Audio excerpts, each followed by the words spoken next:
Bayangkan sebuah skenario geopolitik di mana satu kekuatan tunggal mendominasi jalur pasokan global tanpa tandingan. Tahun lalu, Cina mencatatkan rekor mencengangkan dengan membangun kapal lebih banyak daripada gabungan seluruh negara di bumi. Bukan sekadar unggul 10 atau 20%, mainkan lebih dari 2 kali lipat. Saat ini, hampir 7 dari setiap 10 kapal baru yang dipesan di seluruh dunia diproduksi di kalangan kapal mereka. Kenyataan pahit yang harus kita sadari adalah bahwa armada yang sedang dibangun ini akan terus menguasai samudera hingga tahun 2055. Ketika satu negara menguasai pembuatan kapal yang mengangkut 60% minyak global, ini bukan lagi soal perdagangan biasa, melainkan kontrol mutlak atas urat nadi ekonomi dunia. Persaingan ini sebenarnya sama sekali bukan tentang industri pembuatan kapal, melainkan tentang perebutan kendali strategis atas arus energi global yang melewati jalur maritim kritis. Jika kita melihat sejarah ke belakang, selama hampir 50 tahun terakhir, dominasi manufaktur laut ini dikuasai oleh 3 kekuatan utama Asia Timur, yaitu Jepang, Korea Selatan, dan Cina. Mereka saling bersaing memperebutkan kendali atas rantai pasok global. Jepang mengandalkan keahlian presisi tinggi dan reputasi pengerjaan yang diwariskan dari generasi ke generasi. Di sisi lain, Korea Selatan mendobrak pasar dengan inovasi teknologi mutlak melalui raksasa industri seperti Hyundai, Samsung, dan Daewoo yang menjadi tulang punggung pertahanan ekonomi mereka di panggung internasional. Senjata utama yang dimiliki Beijing adalah kapasitas produksi massal yang mustahil ditandingi oleh negara manapun di dunia. Awalnya, para pengambil kebijakan di Barat merasa aman dengan keseimbangan 3 kekuatan maritim ini, karena mengira persaingan sehat akan mencegah monopoli geopolitik di laut. Namun perkiraan itu salah besar. Pada awal tahun 2000-an, pangsa pasar pembuatan kapal Cina bahkan tidak sampai 10%. Angka yang terdengar menggelikan saat ini, mengingat pada tahun 2023, pangsa pasar mereka melonjak hingga 46%. Dan puncaknya pada tahun 2025, mereka menguasai lebih dari 53,8% produksi kapal global, serta mengamankan 67,3% dari seluruh pesanan baru di dunia. Angka-angka statistik ini menunjukkan pergeseran kekuasaan yang sangat radikal di lautan. Korea Selatan yang 1 dekade lalu menjadi rival sengit, kini tertinggal jauh di posisi kedua dengan pangsa pesanan hanya sekitar 20% saja. Jepang bahkan hampir keluar dari peta persaingan ini. Pada akhir tahun 2024, pesanan kapal Cina mencapai 3.256 unit dengan kapasitas total 224 juta ton bobot mati. Terjadi lonjakan sebesar 72% hanya dalam waktu 2 tahun. Akibatnya, galangan kapal Cina kini telah penuh dipesan hingga 3 atau 4 tahun ke depan. Negara lain tidak akan bisa mendapatkan kapal baru sebelum tahun 2028, menciptakan ketergantungan mutlak pada Beijing. Kehancuran basis industri maritim barat terlihat sangat nyata ketika kita membandingkan kapasitas produksi mereka. Bayangkan, satu perusahaan milik negara Cina, yaitu China State Shipbuilding Corporation, mampu membangun lebih banyak kapal komersial dalam 1 tahun saja pada 2024, dibandingkan dengan seluruh hasil produksi galangan kapal Amerika Serikat selama 80 tahun pasca Perang Dunia Kedua. Ini adalah sinyal bahaya bagi supremasi militer dan ekonomi Barat. Pencapaian luar biasa ini tidak terjadi secara kebetulan atau sekedar karena upah buruh yang murah. Beijing telah merancang strategi jangka panjang yang secara radikal mengubah aturan main industri maritim global, mempersiapkan diri untuk memegang kendali penuh atas rute pelayaran dunia. Untuk memahami besarnya pengaruh geopolitik ini, mari kita bedah instrumen utama yang menjadi tulang punggung pasokan energi global ini. Kapal tangki minyak raksasa, atau yang biasa dikenal di industri maritim sebagai VLCC, adalah monster laut sejati dengan panjang mencapai 330 meter. Ukuran masif ini setara dengan panjang 3 lapangan sepak bola yang disejajarkan. Geladaknya begitu luas, hingga mampu menampung gedung apartemen besar yang direbahkan. Konstruksi baja yang dibutuhkan untuk membangun satu unit monster maritim ini mencapai 55.000 ton. Memiliki kemampuan memproduksi infrastruktur energi raksasa seperti ini secara mandiri memberikan Cina keunggulan strategis yang sangat timpang dibandingkan negara pesaing lainnya. Jumlah baja pada satu kapal tangki setara dengan 7 menara Eiffel yang ditumpuk menjadi satu. Setiap sambungan las pada struktur raksasa ini harus tanpa celah untuk menghadapi keganasan samudra terbuka demi menghindari bencana lingkungan global.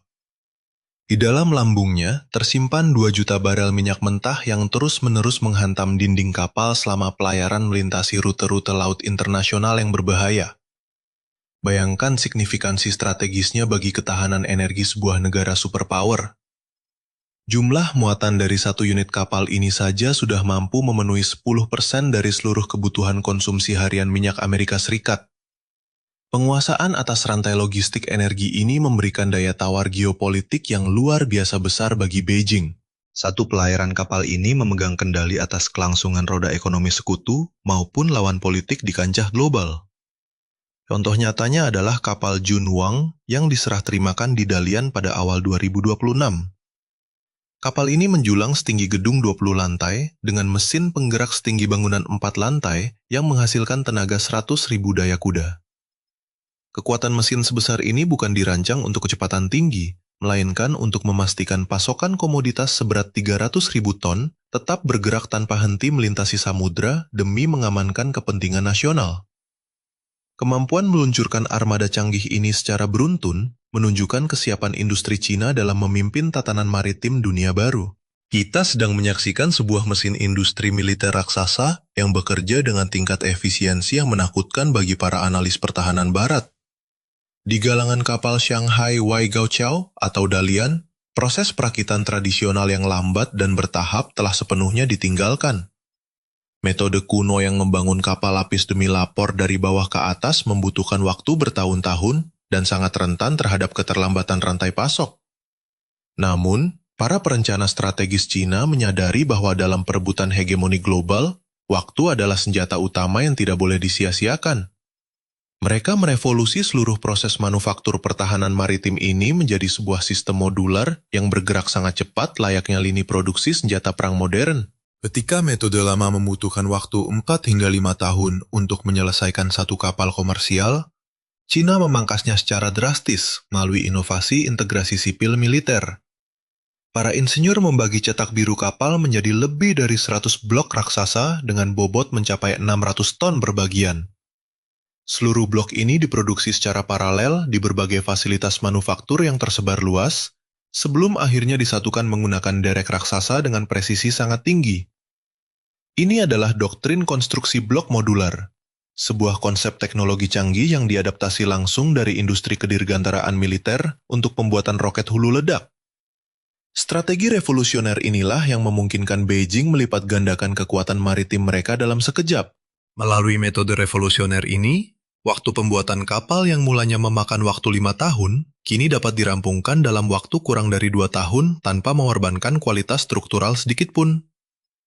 Kecepatan luar biasa ini menantang dominasi teknologi barat yang selama ini merasa paling unggul dalam aspek presisi.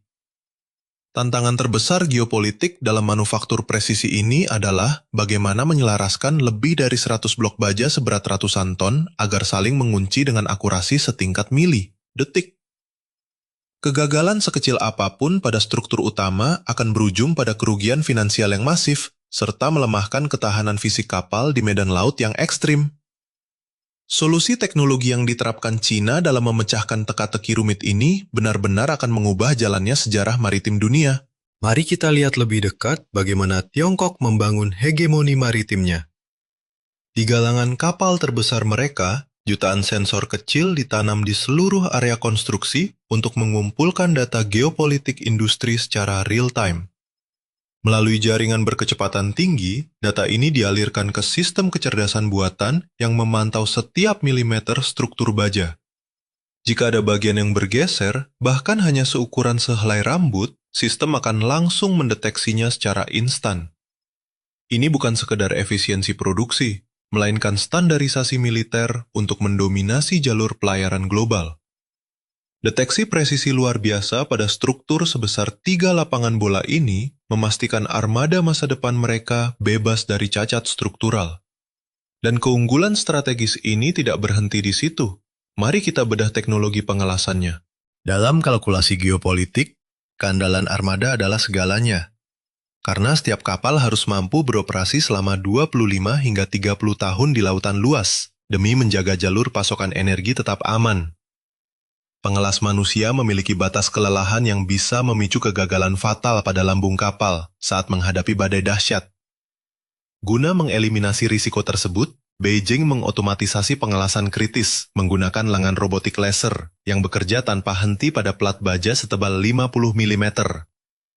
Mesin ini tidak mengenal lelah dan mempertahankan konsistensi tanpa deviasi sedikit pun. Langkah ini bukan sekedar mengejar efisiensi biaya, melainkan strategi jangka panjang untuk menciptakan rantai pasok maritim yang tidak bisa dipatahkan oleh negara pesaing manapun di dunia. Meskipun manusia masih dibutuhkan untuk lakukan paling rumit, otomatisasi massal ini telah menghilangkan titik lemah utama dalam konstruksi kapal strategis. Dalam kontestasi kekuatan global, kapal yang cepat rusak adalah beban finansial dan logistik yang sangat berbahaya bagi suatu negara. Tiongkok sangat memahami hal ini, terutama saat mengatasi masalah resonansi frekuensi antara getaran mesin raksasa dan gerakan jutaan barel minyak di dalam lambung kapal. Jika kedua frekuensi ini selaras, dampaknya sangat merusak. Mirip dengan bagaimana suara melengking penyanyi bisa memecahkan gelas kaca. Namun di tengah samudera luas, fenomena resonansi fisik ini tidak hanya memecahkan kaca, melainkan berpotensi meretakkan sambungan baja pertahanan dan melumpuhkan rantai pasok global. Kerusakan lambung akibat resonansi dapat memperpendek masa pakai kapal tangki minyak secara drastis tanpa disadari hingga semuanya terlambat. Untuk mengantisipasi kerentanan strategis ini, mesin kapal tidak pernah dibaut langsung ke rangka utama, melainkan dipasang pada sistem peredam kejut canggih untuk menetralisir getaran ekstrim. Hasilnya adalah kapal tangki raksasa yang mampu berlayar mulus menembus rute maritim paling berbahaya sekalipun tanpa risiko kerusakan mendadak.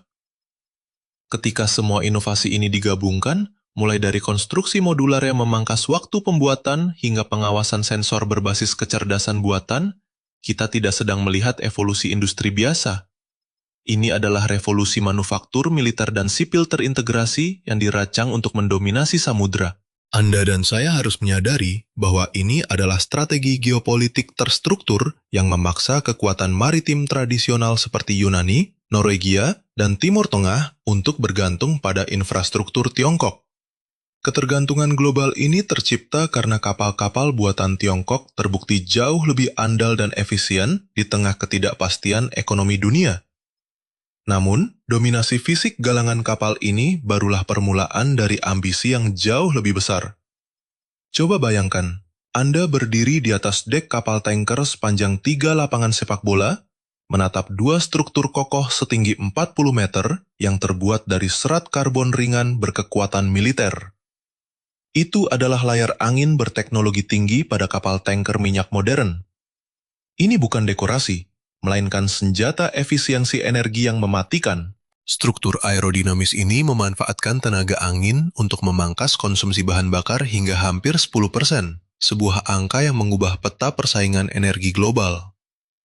Di tengah ketegangan geopolitik yang sering memicu lonjakan harga minyak dunia, pengurangan bahan bakar sebesar 10% memberikan keuntungan asimetris bagi operator kapal. Dalam siklus operasional selama 30 tahun, penghematan ini bernilai ratusan juta dolar untuk satu kapal saja. Bagi korporasi multinasional yang mengelola puluhan armada, efisiensi ini memberikan keunggulan finansial yang luar biasa besar. Kapal tanker generasi terbaru dari Dalian Shipbuilding membuktikan bahwa Beijing tidak lagi sekedar meniru teknologi luar, melainkan telah mendikte standar baru dalam logistik maritim global. Kemampuan adaptasi kapal berbahan bakar ganda yang bisa beralih dari diesel ke gas alam cair atau metanol adalah senjata geoekonomi yang sangat kuat.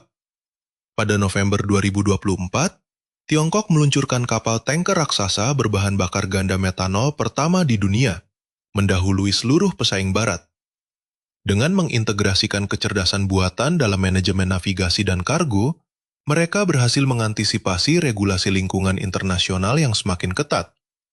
Ketika Barat mencoba menekan emisi karbon lewat tarif, kapal Tiongkok sudah siap beroperasi tanpa hambatan di pelabuhan manapun di dunia. Ini langkah taktis untuk memastikan jalur pasokan komoditas global mereka tetap kebal terhadap tekanan diplomatik. Dalam kalkulasi jangka panjang hingga tahun 2050, memperpanjang masa pakai kapal hingga 30 tahun memberikan pengaruh geopolitik yang masif. Kapal tanker berkapasitas 2 juta barel minyak yang mampu berlayar 5 tahun lebih lama berarti ratusan pelayaran tambahan tanpa perlu membangun armada baru. Hal ini memberikan kestabilan logistik luar biasa bagi pembeli sekaligus memperkuat kendali atas distribusi energi global. Terlebih lagi, Beijing memecahkan hambatan terbesar dalam industri maritim, yaitu pendanaan awal yang mencapai 100 juta dolar per unit. Dengan skema keuangan kompetitif, Tiongkok berhasil mengikat negara pembeli ke dalam lingkaran pengaruh ekonominya secara sukarela. Bank-bank pemerintah Tiongkok mengubah lanskap persaingan maritim dengan paket pendanaan jangka panjang berbunga sangat kompetitif. Dampaknya, raksasa pelayaran Norwegia seperti Frontline memesan 6 kapal tanker dari Hanwha Heavy Industries di Tiongkok saat ini. Pemilik kapal Eropa menandatangani kontrak bukan karena terpaksa, melainkan karena kalkulasi bisnis yang rasional. Setiap pesanan ini memperkuat integrasi mereka dengan ekosistem manufaktur Beijing. Ketika kapal diserahkan kepada pembeli asing, hubungan strategis itu tidak berhenti di sana. Ini adalah awal dari ketergantungan teknologi dan suku cadang yang akan berlangsung selama puluhan tahun mendatang. Ketika sebuah negara membeli kapal dari Tiongkok, mereka sebenarnya sedang mengikatkan diri dalam rantai ketergantungan strategis jangka panjang. Anda akan selalu membutuhkan suku cadang khusus, pembaruan perangkat lunak, hingga dukungan teknis langsung dari galangan kapal pembuatnya. Semua kebutuhan logistik dan pemeliharaan ini akan terus mengalir kembali ke Beijing selama 30 tahun ke depan.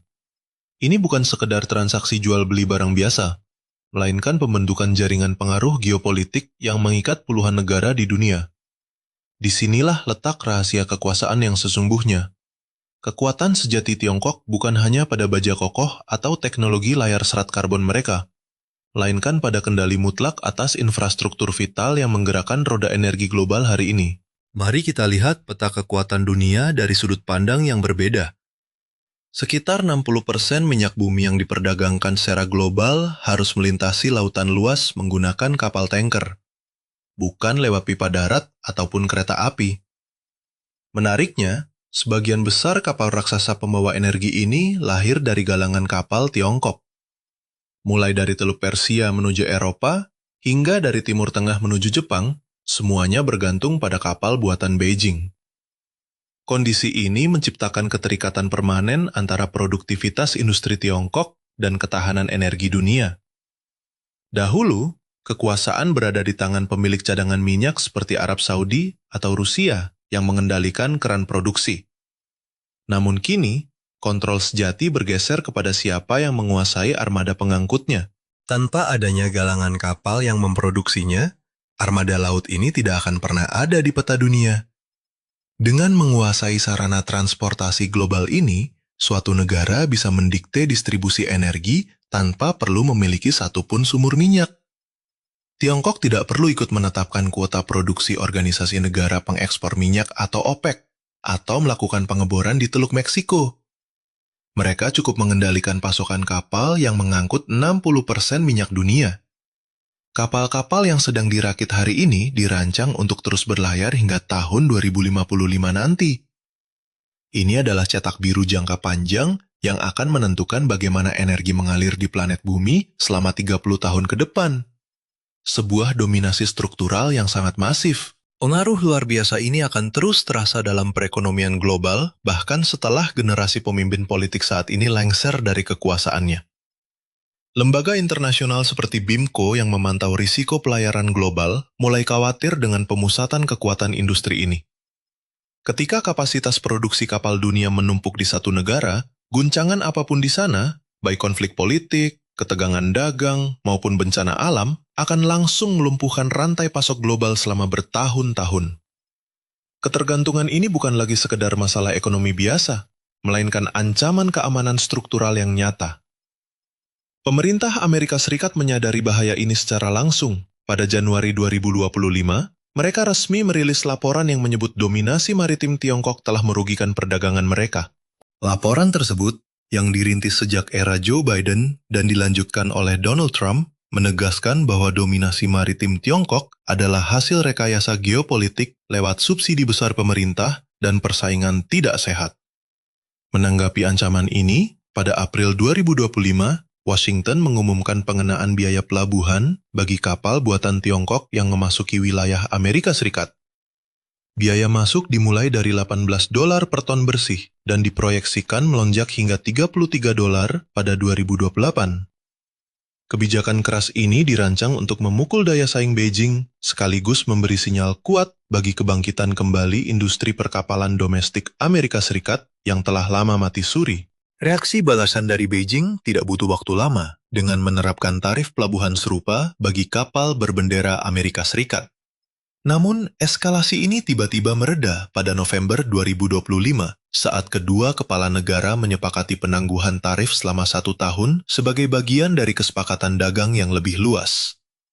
Langkah diplomasi ini dikritik tajam oleh para pengamat militer sebagai bentuk menyerah tanpa syarat yang dibungkus dengan narasi kesetaraan semu.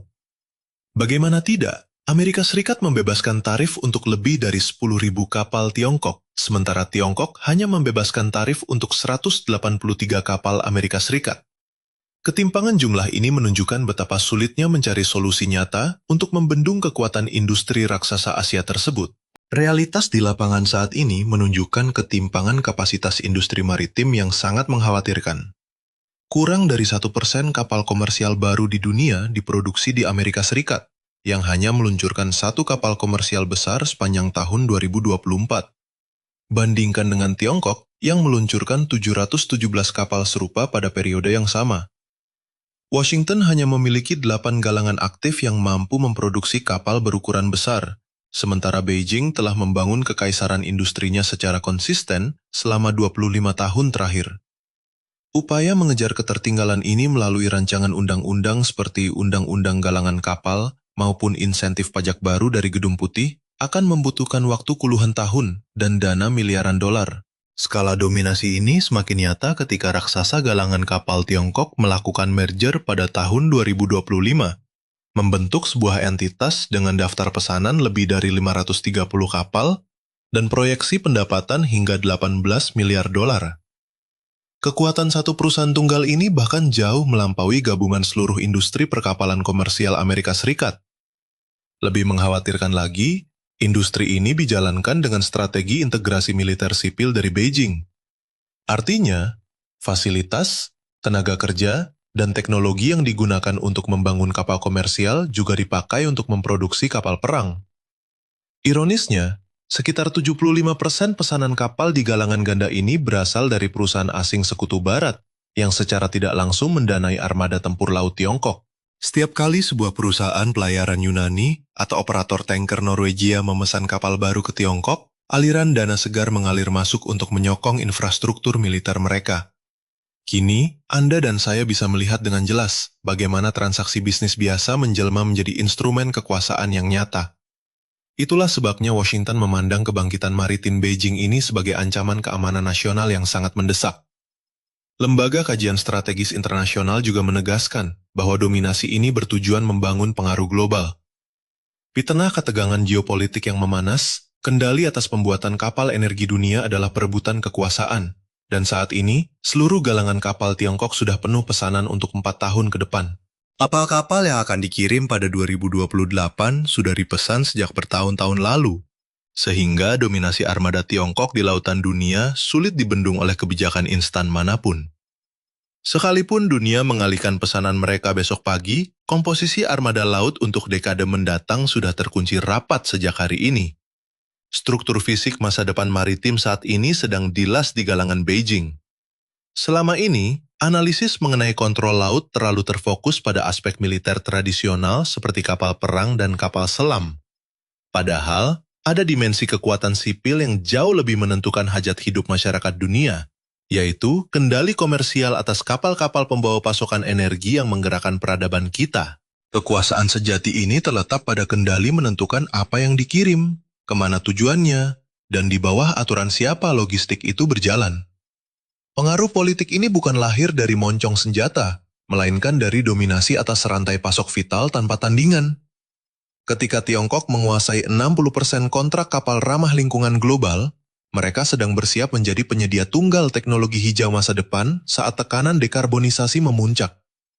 Akibatnya, Negara-negara yang ingin memenuhi standar lingkungan baru dipaksa bergantung pada Beijing. Ini menjelaskan bagaimana pangsa pasar pembuatan kapal Tiongkok bisa melonjak dari hanya 5% di tahun 2000 menjadi lebih dari 67% saat ini. Tiongkok memenangkan pertempuran maritim ini tanpa perlu melepaskan tembakan peluru, melainkan dengan merencanakan investasi infrastruktur 1 dekade sebelum pesanan masuk. Melalui strategi permainan jangka panjang ini, kapal-kapal yang sedang dirakit oleh robot hari ini masih akan mengarungi samudra pada tahun 2055 untuk membawa minyak dan gas yang menggerakkan ekonomi dunia. Semuanya dirancang, didanai, dan dirawat oleh ekosistem Tiongkok selama 30 tahun. Ini bukan lagi sekadar kisah manufaktur biasa. Ini adalah proyeksi kekuatan struktural lintas generasi yang senyap, yang baru akan disadari oleh Barat ketika dominasi tersebut sudah mustahil untuk diubah lagi. Pertanyaan strategis yang ingin saya tinggalkan untuk Anda dan saya renungkan bersama adalah konsekuensi dari monopoli sepihak ini. Jika ada satu negara tunggal yang mampu membangun, mendanai sekaligus merawat armada kapal pembawa 60% minyak mentah global tanpa persetujuan internasional, bagaimana konstelasi geopolitik masa depan akan terbentuk? Silakan tuliskan analisis kritis Anda di kolom komentar di bawah. Jika pembahasan tentang pergeseran kekuatan global yang senyap ini membuka cakrawala baru bagi Anda, jangan lupa klik suka, berlangganan, dan aktifkan notifikasi saluran kami. Mari kita bedah lebih banyak dinamika geopolitik dunia pada video berikutnya.